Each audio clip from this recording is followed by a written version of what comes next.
know this, but like, play Watch Dogs 1. First game, first Watch Dogs. T-Bone, he was hired as a hacker to take down Aiden Peters, I think. Like, take down the hacker queen or something. And now in Watch Dogs 2, T-Bone is a part of your hacker. And I'm just worried that he will do something sneaky. Like, look, see T-Bone? That's the dude that tried to take down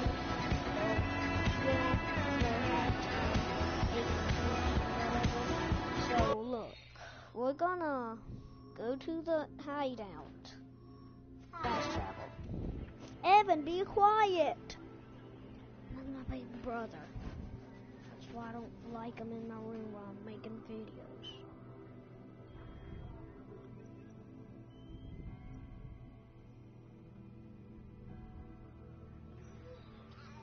Evan, stop it! I don't care, stop.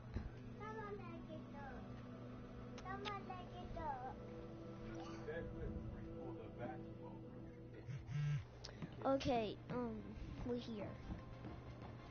So now look, you can talk to every single one of these guys, and we're gonna go talk to T-Bone. See, here he is. This is the dude from Watch Dogs 1 that freaking tried to murder Aiden Pearson, I think. There he is, Mr. Poop. Ah! Okay, now let's talk to him and see what he says. Yeah, something that maybe only a few may have noticed. But when the financial crisis hit in 2008, Bloom made cash when everyone else lost. Lots of it. Now, ain't that interesting? It was all above board. They created an algo that gave them the edge during the turmoil.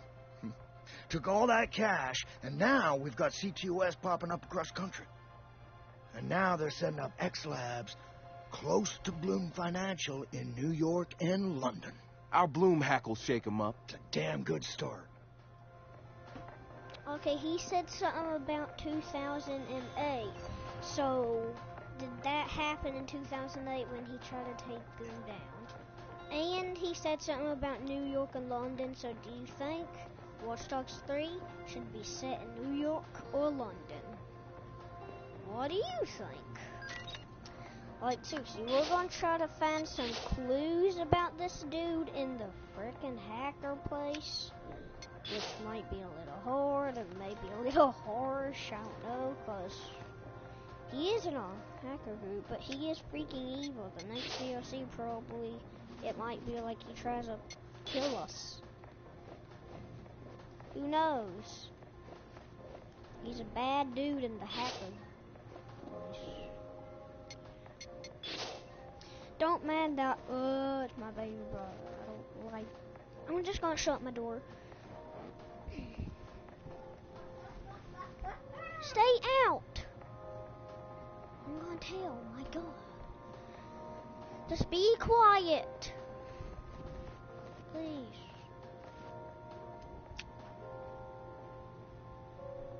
See, it says Aiden's hat right there. So, I guess that's one clue. Yeah, I have the, let me find it. I think it's in, what's that, 2. I have, I don't know. I think it might be here.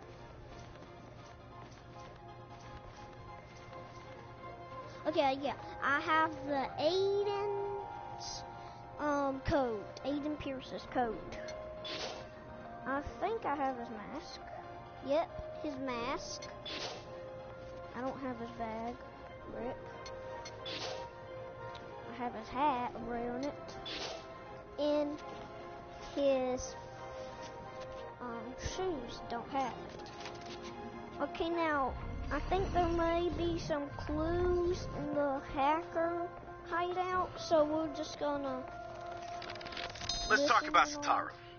She's been driving DedSec in the Bay Area. The hackerspace, she's paying for it with borrowed money. Every DedSec poster, every flyer, that's Satara.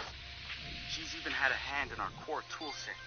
Found one of the first 0 days in CTOS 2.0. Some of the guys call her Madam President, but I see her as more of a pirate captain. She'll lead you to the treasure, but you piss her off, you're walking the plank. I had a long talk with her once. Found out where she gets her relentless drive. She's got rich parents back home in Calcutta, and I mean like drive a car in the house rich. They sent her to Ivy League schools, yes, plural, hoping to expand the dynasty, I suppose. But she didn't stick with it. She rejected their money too. Everything she's got now was taken from people she says didn't deserve it. Satara's seen her own relatives pulling strings, taking advantage. She says shit like that will never change because people at the bottom think they can't change it. And she says we're right at the heart of it now, with Silicon Valley pushing us towards a point of no return, replacing elite individuals with unstoppable corporations. Bloom makes the top of her hit list, and she calls CTOS 2.0 their preemptive strike on any opposition. That was something about Satara. Something has to be about T-Bone, probably. So we've been looking at this new guy, calls himself Retro. Now, I like his style. Spent some time in Oakland. In fact, that's where he earned some of his hacker cred. I read everything I could about it when it was going down. The Home Domain Center had to deal with Homeland Security. They rolled out cameras in Oakland and started stockpiling data on everybody. Somehow Retro got targeted by the thing and profiled him based on his computer skills and marked him as a prime suspect in the local high-tech robbery. The evidence was all digital.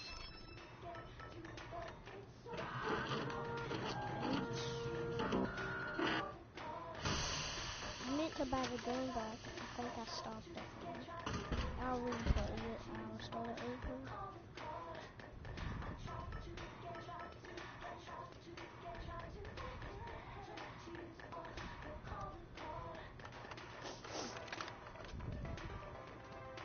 Okay, let's do that again. Sorry about that. So we've been looking at this new guy, calls himself Retro. Now, I like his style. Spent some time in Oakland. In fact, that's where he earned some of his hacker cred. I read everything I could about it when it was going down. The Home Domain Center had to deal with Homeland Security. They rolled out cameras in Oakland and started stockpiling data on everybody. Somehow Retro got targeted by the thing and profiled him based on his computer skills and marked him as a prime suspect in the local high-tech robbery. The evidence was all digital. Nothing put him at the scene of the crime. And the case was a shit show, full of quotes from people who didn't know anything about technology, lies everywhere, false flags and fear-mongering. They weren't about to admit to a flaw in their system. Retro got lucky. He got a judge that decided not to throw the book at him. So he ended up with community service. He says it wasn't a big deal because he got to work with kids. Taught them the truth about the system in place. Probably the best lesson they've ever learned. But he knew he was going back after the HDC. He data mined them, hacked into the accounts of their key members, exposed every little thing that showed just how corrupt the system was. A huge victory, right? Yeah, maybe not so much. Oh, he spanked the HDC, no question. Got the program shut down hard. So where did all those cameras in Oakland go? They're still there. But guess who owns them now? Bloom. They're part of the CTOS, being used to track and profile people, just like the HDC was doing. And now Retro's got himself a nasty profile on record. We think he's gonna be eager to do something about it and can't wait to see him work. I bet he's prime DedSec material. He said something about a robbery, and didn't Aiden Pierce at the beginning of the game like try to rob a bank or something? I think so. Okay, so we did that one and that one. So we just need to do you, I think. You and you. The wrench. Man, what to say about this guy? Some freaky shit going on right there. I'd like to say he's actually a sensitive, charming guy beneath the harsh exterior. But I'm pretty sure he's a fucked up motherfucker all the way through. I don't even know who first recruited him. He just started showing up at local hacker spaces and building his tools of destruction. At first, I thought he was trying too hard. Like he was a FBI plant or something. But no agent is gonna pull the kind of suicidal stunts this guy does. I think the truth is, Wrench doesn't care if he dies. But he's not going quietly. Even so, I'm glad we've got the Wrench on our side. One of the group's biggest problems is lack of GSD. Getting shit done. The Wrench is pure GSD, and he brings his own. Is that all? The Wrench. Man, what to say about this guy? Some freaky shit going on right there. I'd like to say he's actually a sensitive, charming guy beneath the harsh exterior. But I'm pretty sure he's a fucked up motherfucker all the way through. I don't even know who first recruited him. He just started showing up at local hacker spaces and building his tools of destruction. At first, I thought he was trying too hard. Like he was a FBI plant or something. But no agent is gonna pull the kind of suicidal stunts this guy does. I think the truth is, Wrench doesn't care if he dies. But he's not going quietly. Even so, I'm glad we've got the Wrench on our side. One of the group's biggest problems is lack of GSD. Getting shit done. The Wrench is pure GSD, and he brings his own sledgehammer. He's not some dumb thug either. I've seen some of his code. He's legit. Probably why he's interested in DedSec and not some street gang. You know what? I take that back. He might actually belong to a street gang. Who knows? One thing I do know about Wrench, the man hates Bloom. I mean, hates them. I can't get the why from him. It's obvious he wears the mask to avoid facial recognition, but what's he hiding from? He's not saying. Okay, that was about Wrench, and this one should be about T-Bone. The original Chicago DedSec has coordinated operations. Wait. A second. That said the original Chicago DedSec. Was the first Watch Dogs set in Chicago? I don't remember. And it said original. So, we already got a lot of clues. The original Chicago DedSec has coordinated operations. Everybody mostly working towards the same goal. Rumors say that the leaderless group actually has somebody upstairs calling the shots. The Council of Daves. I can't say if it's true or not, but somebody's focusing their efforts. I know because I studied everything about them, even ran a few of their ops. I wanted to emulate them, try to figure out what worked for them and apply it to us. But the members of our Bay Area DedSec couldn't be more different from each other. Now, if there was a spectrum spanning anarchists to activists, we'd probably fill the whole damn thing. But there's one thing that unites the key crew.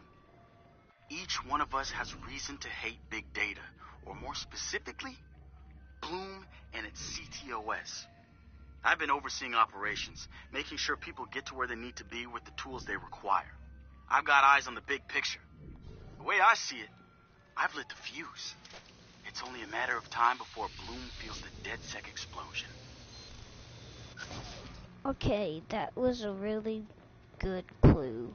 Have we done this one yet? I don't remember. DedSec found Josh. Nope. Hot sauce. Posting anti-CTOS videos on Invite. Kid had a plastic Halloween mask over his face, a skull. But like the worst dollar store skull you could find. You could see his eyes through it. Big no-no when it comes to avoiding a profiler. He had a distorted voice, but he didn't change his speech patterns. See, Josh, he's high-functioning autistic, which means he's got a very specific way of talking. Satara found him easily, but he wasn't at all what we expected. When you get down to pure coding, Josh operates on a higher level than the rest of us. We got to look at his CTOS profile, and all kinds of nasty flags popped up. Emotionally challenged, unstable, even a low mental maturity score. He's none of those things, and he quickly became the activist soul of our group. He has a black and white way of seeing things, fair and unfair. which means he can be refreshing and often hilarious. We caught a glimpse of the damaged CTOS Delta. Rejected care programs, cut funding, overcharges. We offered to help him make things right. When we met Josh, he had the right intentions and the wrong approach, like a laser putting on a pretty light show instead of burning holes. If Bloom's system wants to make him unemployable, damn straight we're gonna snatch him up and point him right back at him. Okay, that was about Josh, which gave us no more clues, but I found something. Did T-Bone make this, or is this just suspicious? Did T-Bone make this? Like, is this the people he's gonna go after? Because look at that face. Looks suspicious. Look at him. I can't believe Marcus and Wrench and frickin' Zatara and Josh, however you say his name, does not know this about T-Bone. I figured this out because I played Watch Dogs 1 at my friend's house once. And I beat the game there because he was like, I can't beat the game, I suck at this game, and I was like, I'm like so good at games, so I'll just freaking do it. And then I figured a lot of stuff out about T-Bone. Then when I got Watch Dogs 2, T-Bone came in the game, and I was like, what? No, I don't want him in the freaking hacker group. I was like, freak. And I was so mad he was in DedSec because DLC is probably gonna be Ubisoft is probably gonna make a DLC in Watch Dogs 2 where he takes try to freaking murder DedSec. Yeah. Just hope for the best, I guess. No way. So, just don't forget to leave a like on the video, subscribe, and ring the bell next to the subscribe button, because I would hate for you to miss out on any of my new videos. I'll see you in the next video. Goodbye.